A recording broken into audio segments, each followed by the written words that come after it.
Welcome into the Cougar Tailgate, where BYU fandom lives. Here's your host, Lauren McLean. What's up, everyone? Thanks for joining me on this beautiful day. We've got a fun show today with former BYU defensive back Brian Logan joining me the second half of the show. We'll be talking NFL Draft, 2022 Cougar football, and who he wants to see at next year's alumni game. But first, since the NBA playoffs are going on at the same time as the NFL Draft, we'll debate which NBA player that could have been drafted into the NFL. And also, since Elon Musk bought Twitter for over $40 billion, it got me thinking, if you could spend $40 billion on something sports related, what would it be? And to join me in this discussion today is the wonderful David Phillips Jr. What's up, Junior? Not too much, not too much. Yeah, I like the idea of having 40 billion to spend on anything. It sounds a little overwhelming, but yes, I would love a little bit more money for sure. All right, the NFL draft has been going on this weekend, where you get to see some of the best athletes in the country get their name called. And one thing I really think is cool about football is the players come in all shapes and sizes. And I mean, sure, if you're like 5'8" and a buck 50, you're probably not going to make it to the next level. So, Junior, in your opinion, which NBA player do you think could have been drafted in the NFL? I think the easy, obvious one is LeBron. Just his Mm. size, strength, agility, and stuff. He'd make an unbelievable tight end. But I'm also thinking guys like Giannis, who Yes. is obviously going to be super tall. You can just throw it up. He can jump. He's super coordinated, great hands, big hands, can catch anything. So LeBron, the obvious one, but I think like a Giannis would be super fun to watch. What's scary about LeBron and Giannis is they are crazy fast for how big they are. And that, because obviously for me, LeBron was one of the first ones I thought of because of his physique. He's just tall and he's strong. He's got big hands. Um, and he would be a phenomenal tight end. And they are so fast. So I think that's a really good one. One of the other ones I thought of, if we're going old school, is John Stockton. That man, Junior, had eyes in the back of his head. He's only 6'1", so he's decent sized, but I think he could have been an elite quarterback in the NFL. What do you think about John Stockton? Oh yeah. I think, awareness, situational awareness and everything as a leader, he would have been fun. He would have been great. And, with that, Karl Malone at tight end would have been fun too. Because he could run through some people and get open. Even if he wasn't open, he could post Stockton to, up and get the Stockton ball. to Malone in the NFL. That would be something to I see. like it.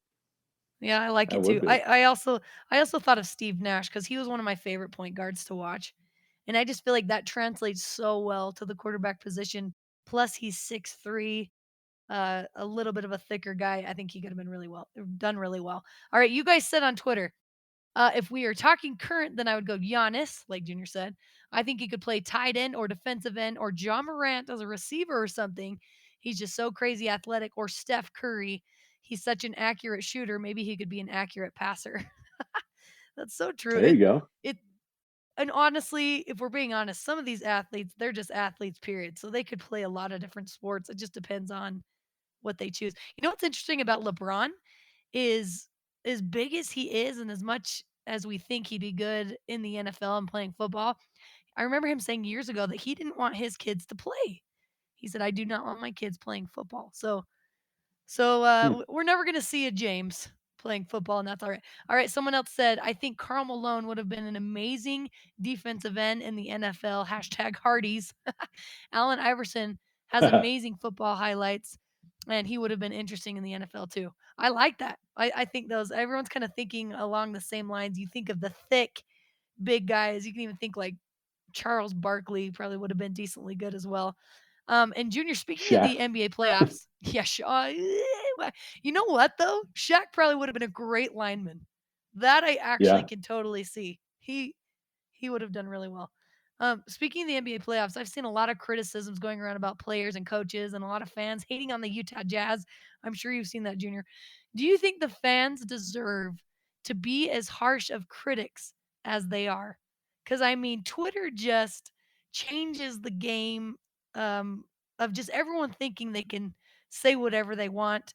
And there's so many harsh criticisms on these players, not just the Utah Jazz, but all throughout the NBA.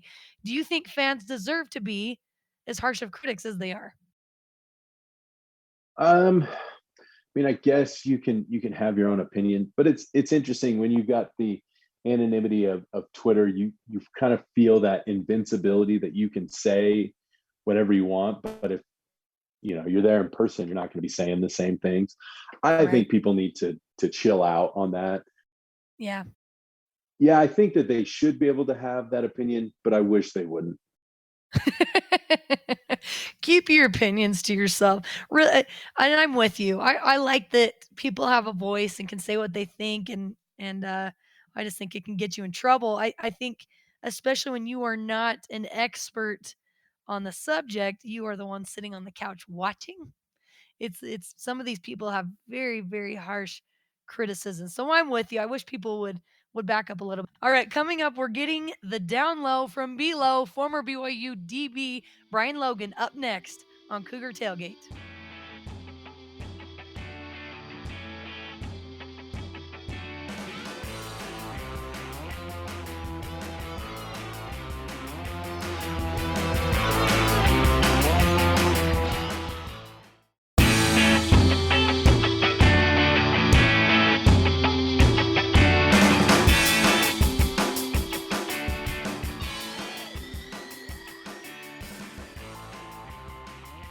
Welcome back to Cougar Tailgate. I'm Lauren McLean.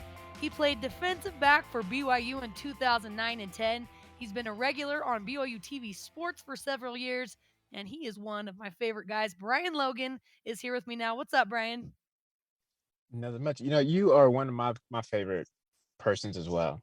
I really appreciate you. You always put a smile on my face and always bring good energy. So happy to be around you once again, even though it's more digital, right? It is more digital, but I appreciate that. And especially because you and I were just talking about how old we are and how tired we are. So it's really, really nice to hear that I can bring some positive energy, because I have very little energy and you can relate, right? Yeah, yes, I can relate. I think one thing too with us just getting old, we have kids, and so that probably takes a lot of the energy away from us. So maybe I want to rethink this and say it's not because I'm old, but it's because I had kids.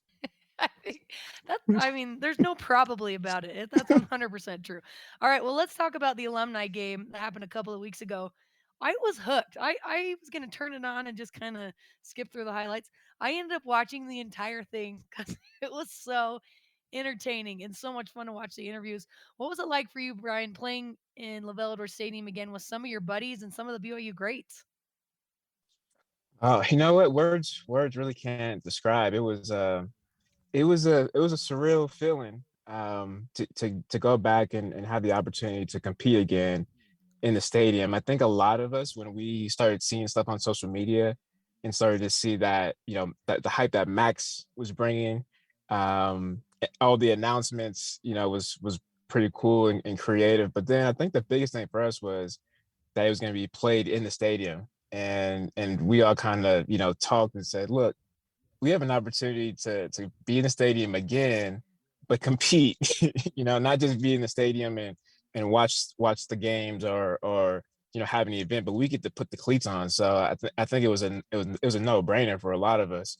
And I think what was really cool was the amount of respect that we all had for each other. There were some of the players that were a little bit older that I had no idea who they were, absolutely none. And you got to remember, I became a BYU fan in 2009, right? So a lot of Right. the alumni, they've been fans since they were in the womb of their mother's womb. They came out repping the Y. And so with me, there's a lot of catch up to play. And there's some guys that would come by and say hi, say what's up, and just really voice their appreciation of just how I played. So that made me feel really good. It made me feel that, what I did was really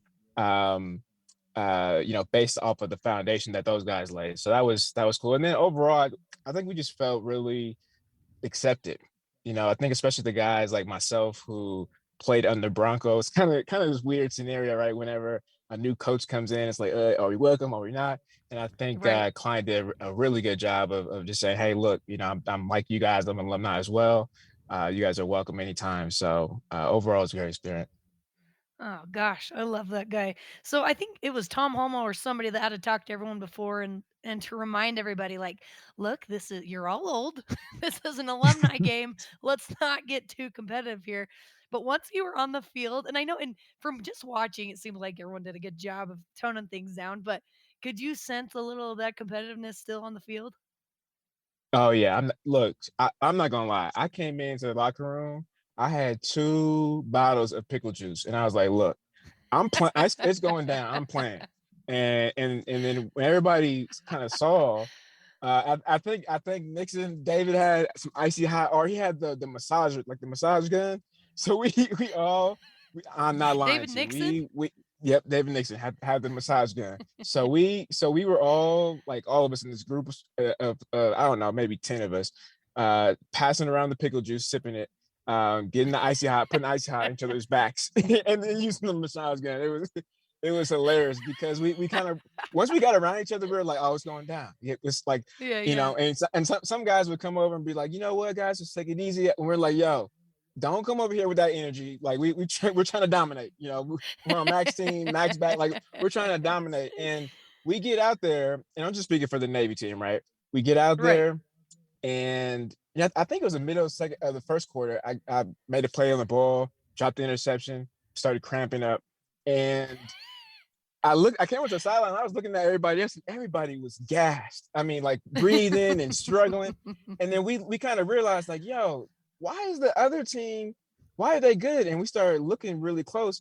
They were actually rotating like every other, like they were going like 2 plays and then rotating. So you had like D Uh-huh. linemen, you had receivers that were playing, defense and offense.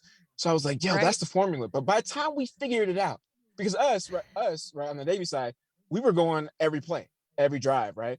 And so by the time we figured it out, it was too late. So that's why we came out really, really fast and strong, but we tapered off at the end because we were trying to relive the glory days. I'm not gonna lie.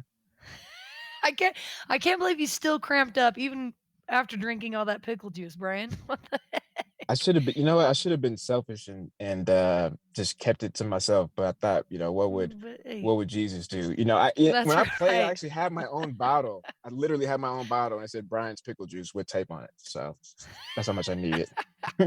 Oh, I love that so much. It really was so much fun to watch. So, there were a couple notable guys that were not playing, and I'm sure a lot from your era playing under Bronco Mendenhall next year because it seems like you guys are going to be doing this year after year because it was so successful. Who do you want to see come play in the alumni game next year that wasn't there this year? Yeah. You know what? So I saw Andrew Rich. I saw his announcement. I would love. So I saw Brandon's too, Brandon Bradley. I call him Grandpa B. But I would love to play with Andrew again. And I thought when I saw his announcement, how cool it was going to be for me and Andrew and then Brandon to play together. Mhm. So I would say Andrew. He's my right hand man when I played. Got me out of a lot of situations. It made me look really good, and so it would be a pleasure to play with him again. I love it. Let's make that happen next year. All right, the NFL draft is happening right now. Brian, how invested are you in the draft each year? Like, is it something you care about and you watch? Um, Personally, not really. As an analyst, yes. you know, Right. and I think even more so from a alumni standpoint, I'm invested. I think when I left, a big gap that I seen when it came to recruiting wasn't necessarily the honor code. Everybody thinks that the honor code is the reason why kids don't come. I think that's the case when it's 5-star guys having multiple Right. offers to Alabama, Florida State, et cetera. But the middle tier type of guys, 3 stars, maybe even some 4-star kids, I believe easily BYU can get. And the gap that I seen was well, guys aren't going to the next level, right? And so to me, it's important. I believe that there should be tons of resources that's dedicated for the players and developing them in programs to get them to the next level for that very reason. And when you can establish that pipeline from college to the NFL, going into these kids' living rooms and letting them know, look, you have an opportunity to go to the NFL. Look what we've done over the past couple of years. Look at our resume and look at some notable guys. So it just helps with the recruiting. And again, if you can have that to be consistent, where you have 3-4-star guys from high school coming to the program and then developing those guys and going to the NFL, you're talking about a lot of successful seasons. And BYU had the most draft picks last year than they've had in like over a decade. But this year, it's kind of Tyler Algier is kind of the biggest prospect for BYU. When you watch him or you watched him play last season, the last couple of seasons, how do you feel about his chances of making it in the next level? At first I wasn't sure how I felt. I don't want to say I wasn't sold. Actually, you know what? Maybe I wasn't sold. I think it had to do with the COVID year and the schedule, right? Those type of plays that he was making, it's to me, it's like, oh, okay, it makes sense. I mean, when I played against Wyoming, I had 2-3 interceptions. When I played against Right. TCU or Florida State, I was giving up touchdowns. You know what I mean? So, having that perspective personally, I think I wasn't sold. But then when he was, continuing to put forth that effort and still making DBs look slow, linebackers, look small when he was running over them, I was like, man, okay, this kid is the truth. He can play at the next level. And so what really stands out to me is that his agility in between the tackles, his vision, probably number one thing. He's patient, and I think those are the ingredients that you need. Thinking about Jamal when he was coming out and getting drafted, the biggest thing was the patience and the vision. Patience to let your blockers block and be able to read where your holes are. And then the vision from that, and then the burst of speed. So I think if he lands in a good situation, meaning a team can literally, or I would say, use his skill set, where it's a great match. I think the biggest issue with any team and player is the scheme.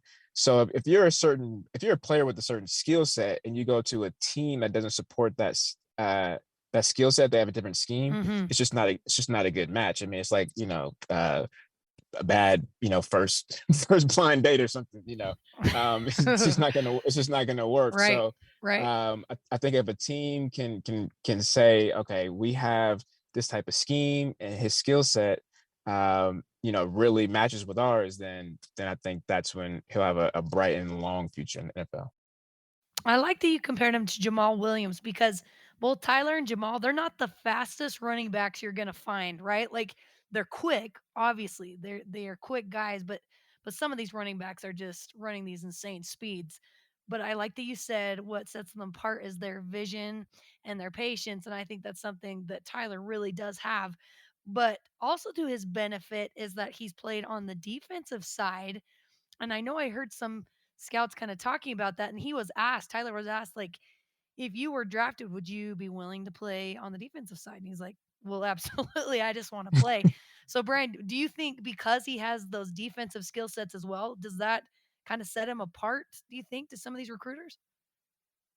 It potentially it could. I think, on paper directly, maybe going, just analyzing him as his body of work, his his measurables, stats, height, weight, etc. Probably not so much, but I think if it were to come down to him, Tyler and somebody else head to head, I think that definitely does give him the edge. Yeah. Especially where he's projected, right? If you're looking at third, fourth round, Right. those guys, potentially being a running back, you have an opportunity to get some playing time because nowadays, every team just needs so many running backs. So a lot of guys are getting a lot of playing time, but majority of those guys on that roster, they're playing multiple positions. So they're playing their position, they're playing, multiple positions in the special teams, et cetera, et cetera. So a guy that can add the most value to an NFL team is somebody that can play as multiple positions. So when a recruiter or when a scout or a team is when they're looking at a guy and how much value he adds, not most guys can say coming out of college that, hey, I could play both sides of the ball. So I think in that perspective, head to head, if everything with him and another running back coming out is identical, like height, weight, speed, I think the fact that he can play on the other side will give him that edge. Yeah, absolutely. And unfortunately for BYU, they're going to be Tyler Algier less in 2022, and that does create a little bit of a hole. They have had some good recruits come in from other schools, so BYU has cracked the top 25 in some of the preseason polls. Do you think that's a good spot for them, Brian? Do you think they deserve to be in the top 25? I think they should be in the top 15, actually. Whoa. It wouldn't surprise me. It wouldn't. I mean, I would almost be upset if they weren't getting the recognition, because I think that at that point it comes down to just the lack of respect. You look at the COVID year. I think the COVID year put BYU on the map nationally. And then I think analysts were saying, okay, well, what happens now? You have Zach gone, you have a better schedule, and then look, what they did, they performed, they exceeded expectations. And so to me, that's enough time for the brand of BYU football to be seen as a legit program, right? And so now when you think about all the starters returning, especially at the quarterback position, that's really where a lot of the weight, at least from my understanding, a lot of the weight of where these rankings come is, what they do last year, how many of those guys last year are coming back, and then is the quarterback coming back? And so when you look at the criteria to be ranked in the top 15 or top 25, BYU checks all those. So again, if they're not, it's really disrespectful. And that's why I said I would be upset, because sometimes, personally, and I'm not LDS, right? But sometimes it's like, I would guarantee we'd be ranked in the top 10 if we weren't a Mormon school. It's just, I feel that way. And I can say that because I'm not LDS, but I love it here in Utah. I love, the church and the community environment. And so I'm like, man, we just don't have respect. Just because we're a church institution doesn't mean that we don't like to get after and be aggressive and still knock you in the mouth, within the rules, though, so yeah. I mean, We'll help you up after.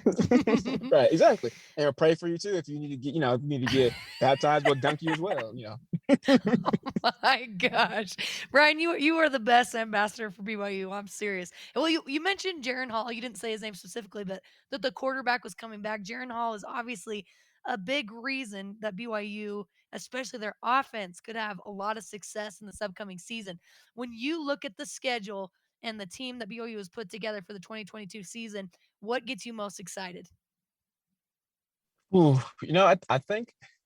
I really think Jaron does. Jaron gets me the most excited. I remember in the middle of the season, I went up on set with Uncle B and Dave and David, and Uncle B was like, "Do you know this kid is only a sophomore?" And I was like, "Wait a minute! Oh yeah, I do remember that, but he doesn't play like it."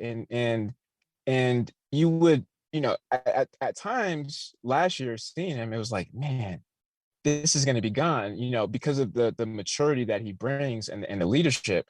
And whenever you can have somebody at that position with that skill set that is as poised as him, it's kind of scary for a defense. And so now he has a full year under his belt as the starter, as the guy. We've seen the success. He beat Utah's for the first time, since Moses parted the Red Sea. And I mean, you see all these, you see all these things that he did, and it gets you that much more. Sorry, I reference a lot of No, it's scripture, true. but It's absolutely true. Oh my you know what? gosh, it's Speaking sad. about being, I was on the last team that beat Utah, so I could, I could say that Yeah, you can and say that. validate. Well, don't say it's when Yeah. Moses parted the Red Sea. That is aging you. That Well, does you make know what? sound It really just old. it validates the conversation we had earlier about us being old. So That's true. but We just brought it full circle. yeah, exactly. But yeah, I think Jaren, seeing Jaren perform last year, and then I think the anticipation of what can he do this year. I think the expectations are high, not in a way where there's pressure and like negative pressure, but it's like, you know what, you set the bar high for yourself based off of the body of work that you produced last year. So I'm excited to see what he can do this year. Yep, absolutely. I agree with you. And I hope he stays healthy. Brian Logan, former BYU football standout defensive back. Thank you so much, my friend, for coming on. We need to do this more often. Yep, anytime. You have my number. Let me know. All right, you got it. All right. Thanks, Brian. And that does it for us today. Thanks again to Brian Logan and David Phillips Jr. for coming on the show with me.